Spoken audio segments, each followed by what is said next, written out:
வணக்கம். நார்மலா நான் இந்த பேப்பர் படிக்கிறது என்னோட பழக்கம். இது எங்க தாத்தா ஒரு கெட்ட பழக்கத்த எனக்கு பழக்க வச்சுட்டாரு. அதனால என்னன்னா, பேப்பர்ன்னு ஒண்ணு எய்தர் டிஜிட்டல் ஃபார்ம்லயோ, இல்ல அது பேப்பர் ஃபார்ம்ல வந்ததுன்னா, இப்படியே அத புரட்டி பார்க்கறது என்னோட ஹேபிட்டா போயிடுச்சு. இன்னைக்கு இந்த பேப்பர் இப்படி புரட்டுனேன்னா, அதுல ஒரு நல்ல ஆர்டிக்கிள் மின்ட்ல வந்தது. இத நான் ஆன்லைன்ல புரட்டுனேன். பல மகானுபாவுகள் இந்த செக்ட் ஆஃப் இண்டஸ்ட்ரிய நீங்க வாங்கினா நல்லா இருக்கும்னு ட்வீட் பண்ணியிருக்கிறாங்க. அட்வைஸ் குடுத்துருக்குறாங்க. நான் எப்போதும் இத வாங்காதீங்க, இந்த பக்கத்திலேயே போகாதீங்க, எந்த புத்துல எந்த பாம்பு இருக்குன்னு தெரியாது இதுல, அப்படின்னு உங்களுக்கு அட்வைஸ் பண்ணியிருக்கிறேன். இன்ஃபேக்ட் நாளைக்கு நானே ஃபைனான்ஸ் மினிஸ்டரா இருந்தாலும், ஏன்னா என்னாலேயே அத மாத்த முடியாதுங்கிறதுக்காக சொல்றேன். என்னால பேச முடியும், இது தப்புன்னு சொல்ல முடியும். என்னாலேயே அத மாத்த முடியாது. ஏன்னா அது ஒரு செட் பேட்டர்ன்ல போயிடுச்சு. அத மாத்திட்டேன்னு சொல்றது தான் உண்மைக்கு புறம்பான விஷயம். நான் பேசுறது பப்ளிக் செக்டார் பேங்க்க பத்தி. நீங்க பப்ளிக் செக்டார் பேங்க்ல பேங்க் பண்ணி, கடன் வாங்கி, டெபாசிட் போட்டு, பேங்க் மேனேஜரோட டீல் பண்ணினா தான் உங்களுக்கு இது பக்காவா புரியும். எல்லா நல்ல இன்டென்ஷன் மாதிரியும் பேங்க கவர்மெண்ட் பேங்க் ஆக்கிட்டா நல்லா இருக்கும் அப்படிங்கிறதுனால தான் பேங்க்கெல்லாம் நேஷனலைஸ் பண்ணாங்க. ஆனா, ஒரு கம்பெனிக்கு ஓனர் இல்ல. அந்த ஓனர் கேள்வி கேட்க மாட்டான். அதனால டிவிடெண்ட் கேட்க மாட்டான்னா, அந்த கம்பெனியில எவனுமே வேலை செய்ய மாட்டான். வேலையே செய்யாம சம்பளம் எப்படி வாங்குறது? இல்லாட்டா இளிச்சவாயன் அந்த ஜூனியர் மோஸ்ட் ஆஃபீஸர் தலைமையில கட்டி, எப்படி நம்ம சொகுசா இருந்துட்டு, இங்க அங்கன்னு வாய்ப்பாயசம் வச்சுட்டு, மேலேருந்து கவர்மெண்ட் சொல்ற இடத்துல லோன குடுத்துட்டு, ஓடி போயிடுறது அப்படிங்கிற மாரி தான் இவங்களோட ஆட்டிட்யூட் இருக்கும். இதுலயும் 10% நல்லவங்க இருப்பாங்க. முக்காவாசி பேரு நான் சொன்ன மாரி தான் இருப்பாங்க. அந்த காலத்துல நெறைய லேடீஸ்லாம் அங்க கிளர்க்கா இருப்பாங்க. முக்காவாசி பேர் ஆனந்த விகடன், குமுதம், கல்கிலாம் படிச்சுன்னு இருப்பாங்க அங்க. அந்த யூனியன்ல கிளரிக்கல் யூனியன்ங்கிறது ரொம்ப பவர்ஃபுல். நீங்க ஒண்ணுமே பண்ண முடியாது. மேனேஜர் கால்ல விழுந்து நமஸ்காரம் பண்ணாலும், அவங்க வேலை செய்ய மாட்டாங்க. அந்த ஒரு 2 மேனேஜர் இருப்பான். ஒரு பிரான்ச் மேனேஜரும், ஒரு ஸ்கேல் 2, ஸ்கேல் 3 மேனேஜரும் ஒருத்தன் இருப்பான். அவங்க 2 பேர் தான் இந்த பேங்க்ல வேலை செய்வாங்க. இதுக்கு நெறைய பேர் இப்ப யூனியன்காரன்லாம் என்ன திட்ட போறான். பட் இது என்னோட பொசிஷன். என்னையிலேருந்து நான் பேசுறேனோ, அதுலேருந்து இதுதான் ப்ரிசிஷன். நீங்க போய் தேடி பார்த்தீங்கன்னா, பப்ளிக்கா நான் பேசின முதல் வீடியோ ஒரு ஊஞ்சல்ல உட்காந்து என் வீட்ல பேசின வீடியோவே, இந்த பேங்க் யூனியன் சம்பளம் கேட்கறத பத்தி தான் பேசியிருப்பேன். என் ஃப்ரெண்ட் விஷ்ணு தான் அதில இன்டர்வியூ எடுத்தோம். அத நீங்க போய் பார்த்தீங்கன்னா, என் பொசிஷன் இன்னைக்கு வரைக்கும் மாறல. அப்ப நான் அரசியல்ல இல்ல, எந்த கட்சியிலயும் இல்ல. நானும் என் பொசிஷன் மாறலன்னு உங்களுக்கு தெரியறதுக்காக சொல்றேன். அண்ட் என் பொசிஷன் மாறாது. ஏன்னா, நெறைய அனுபவிச்சிருக்கேன். நான் பார்த்துருக்கேன். ரொம்ப க்ளோஸ் ஆங்கிள்ல. எவனுக்கு கடன் குடுக்கணுமோ, அவனுக்கு கடன் குடுக்க மாட்டாங்க. எவனுக்கு கடன் குடுக்கக்கூடாதோ, அவனுக்கு தான் கடன் குடுப்பாங்க. ஃபர்ஸ்ட்டு பிரின்சிபலே ராங். அண்ட் பை சான்ஸ் எவன் கடன் குடுத்தானோ, கலெக்ட் பண்ண வேண்டியதும் அவன் ப்ராப்ளம். அதனால எவனும் கடனே குடுக்க மாட்டான். அதனால கடன் குடுக்கலன்னா, ஒரு பேங்க் லாபமே சம்பாதிக்க முடியாது. பேங்க்கோட பிசினஸே டெபாசிட் வாங்கி கடன் குடுக்கறது தான். இவங்க சீப்பா லோன் குடுத்திருந்தாங்கன்னா, இன்னைக்கு மைக்ரோ ஃபைனான்ஸ் இண்டஸ்ட்ரியே இருந்திருக்காது. இதுதான் ரியாலிட்டி. பணக்கார பேங்க்குங்க இவங்களுக்கு லோன் குடுக்க மாட்டேங்கிறாங்கன்னு சொல்லி தான் இத நேஷனலைஸ் பண்ணது. கடைசியில நீங்க micro finance industry one of the fastest growing segments. எல்லா இடத்துலயும் என்பிஏ வர மாரி என்பிஏ வந்திருக்கு. இந்த என்பிஏ ப்ராப்ளமும் தாண்டி ஒரு நாளைக்கு இது சக்சஸ்ஃபுல் ஆகும். இன்னைக்கு நம்ம பேச போறது பஞ்சாப் நேஷனல் பேங்க்.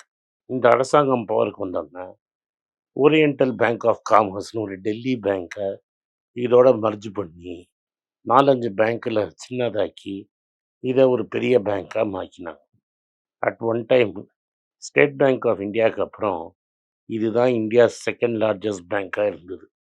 இந்த பேங்க் பேரு பஞ்சாப் நேஷனல் பேங்க்ன்னு. இன்ஃபேக்ட் ராதாகிருஷ்ணன் சாலையில ஒரு ப்ராப்பர்ட்டிய சீஸ் பண்ணி பில்டிங் கட்டி, அங்க தான் ரீஜனல் ஆஃபீஸ் இருக்கு. இந்த பேங்க்கு 2017 இருந்த லெவல்லேருந்து இன்னும் ஏறவே இல்ல. ஏன் ஏறலைன்னா, 2018 கீதாஞ்சலி டைமண்ட்ஸ் அப்படிங்கிற கம்பெனியில ஒரு 20,000 கோடியோ, எவ்வளவாயிரம் கோடியோ என்பிஏ ஆகி அந்த கம்பெனி திவாலாயிடுச்சு. இந்த கீதாஞ்சலி டைமண்ட்ஸுக்கு ஒரு மாமாவும், ஒரு மருமகனும் சேர்ந்து அல்வா குடுத்தாங்க. அதுக்கு முன்னாடி இருக்கிற எல்லா பெரிய ஹீரோயினும் இவங்களோட டைமண்டுக்கெல்லாம் அட்வர்டைஸ்மெண்ட் குடுப்பாங்க. நட்சத்திரம்மா, அதும்மா, நிரவ் மோதி ரொம்ப சக்ஸஸ்ஃபுல்மா, அப்படி இப்படி என்னெல்லாமோ பேசுவாங்க.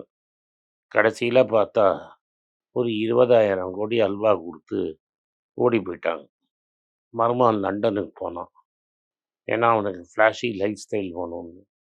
லண்டன்ல கப்புன்னு பிடிச்சு உள்ள தள்ளிட்டாங்க. பெயில் கிடையாது.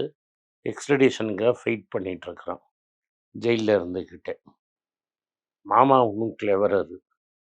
இங்கேயே என்ன பண்ணிட்டாரு, இந்த என்னைக்காவது மாட்ட போகிறோன்னு தெரிஞ்சு ஆன்டிகுவா சிட்டிசன்ஷிப் வாங்கிட்டார். நம்ம கவர்மெண்ட்டே என்ன பண்ணிட்டாங்கன்னா, ஆமாம் இவர் நல்லவர், வல்லவர், பெரிய பிஸ்னஸ் மேன், இவருக்கு நீங்கள் சிட்டிசன்ஷிப் கொடுக்கலான்னு மகாராஷ்டிரா கவர்மெண்ட்டை சர்டிஃபிகேட் கொடுத்துட்டாங்க. இதெல்லாம் வாங்கி அவர் சிட்டிசன்ஷிப் வாங்கி கரெக்டான டைமில் அல்வா கொடுத்து ஆன்டிகுவாவில் போய் உக்காந்துட்டார். இப்போ டோட்டலாக பணம் காணோம். 2018 50% ஸ்டாக் விழுந்தது. ரைட்டா? இந்த கிரைசிஸ் வெளில வந்தோன்னா 50% அந்த ஸ்டாக் விழுந்தது. 2018 ஆகி கோவிட் வந்து கோவிடு போய் 7-8 வருஷம் ஆயிடுச்சு. இது சாதாரண பேங்க் இல்லை. ஒரு காலத்தில் இந்தியாஸ் நம்பர் 2 பப்ளிக் செக்டர் பேங்காக இருந்தது. இப்போ வந்து ஐசிஐசிஐ, HDFCலாம் இதோட பெருசாயிடுச்சு. 50% லாஸ் ஆகி 7 வருஷத்தில் இன்னும் எந்த இடத்துல இருந்ததோ அந்த இடத்துக்கே வரலை. என்னைக்கு வரும்னு நம்மளுக்கு தெரியாது. இதை காம்பன்சேட் பண்ணுறதுக்கு டேக்ஸ் பேயர் பணம் நிறைய உள்ளே போடப்பட்டது. ஆனால் டேக்ஸ் பேயர் பணம் போட்டால் என்ன ஆகும்? ஈக்விட்டி ப்ளோட் ஆகும். ஈக்விட்டி ப்ளோட் ஆகும்னா நம்பர் ஆஃப் ஷேர்ஸ் ஏறும். நம்பர் ஆஃப் ஷேர்ஸ் ஏறினா இபிஎஸ் குறையும். அதனால் ஸ்டாக் விலை ஏறாது. ஒரு ஆக்சிடெண்ட்டு இது குயிக்காக திரும்பி வந்துடும் அப்படின்னு நீ நினச்சேன்னா வராது. ஏன்னா கவர்மெண்ட் ஓனர்ஷிப். இதே சமயத்தில் 2008 அமெரிக்காவில் டார்ப் ரெகுலேஷன்ஸுங்கிறதுக்காக பல பேங்க்குகளை ப்ரைவேட்டைஸ் பண்ணி ஈக்விட்டியை கவர்மெண்ட் முழுங்கிடுச்சு. சிட்டி பேங்க்கு அதுக்கு எக்ஸாம்பிள். 0 கிட்ட போயிடுச்சு மொத்தம் ஈக்விட்டி ஹோல்டர்ஸ்.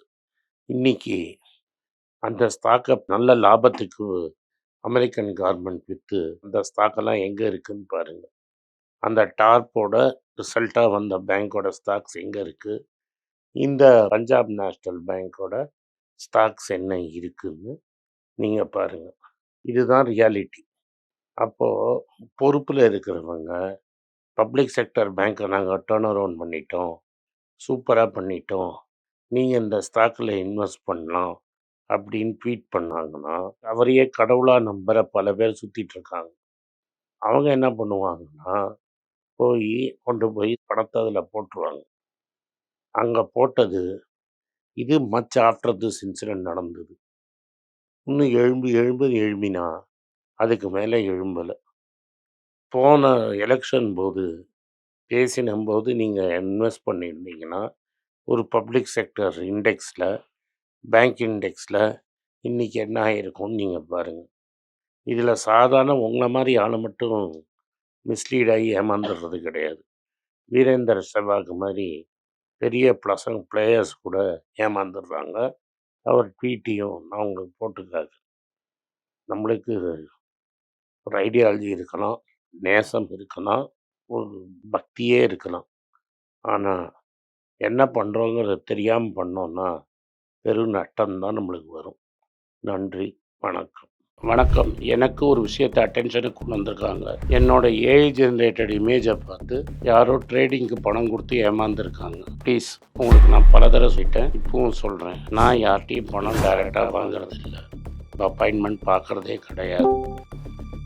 அதனால் என்னை பார்க்கலான்னு யாராவது காசு கேட்டாங்கன்னா இல்லைன்னு சொல்லிவிடுங்க. அடுத்தது ஒரு இமெயில் ஐடி இருக்குது, அதில் போட்டால் எங்கள் டீம் கான்டாக்ட் பண்ணுவாங்க. அது டைம் ஆகுதுன்னா வினோதோட இன்ஸ்டாகிராம் அக்கௌண்ட்டில் வினோத்திட்ட மெசேஜ் பண்ணுங்க. அவன் என் தம்பி, அதுலேயும் அவன் காசு கேட்க மாட்டான். காசு கேட்குறாங்கன்னா ஏமாறுறீங்க.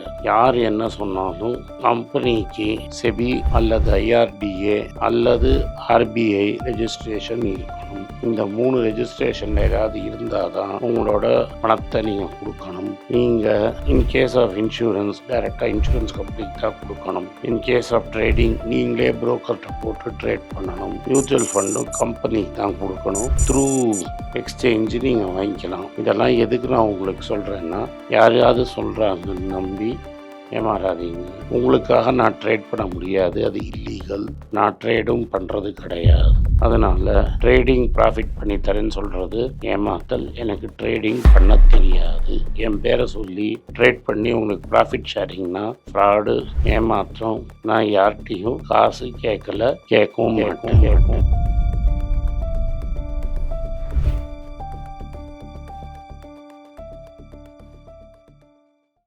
வணக்கம், இது ஆனந்த் ஸ்ரீனிவாசன். இது என்னோட பர்சனல் சேனல்.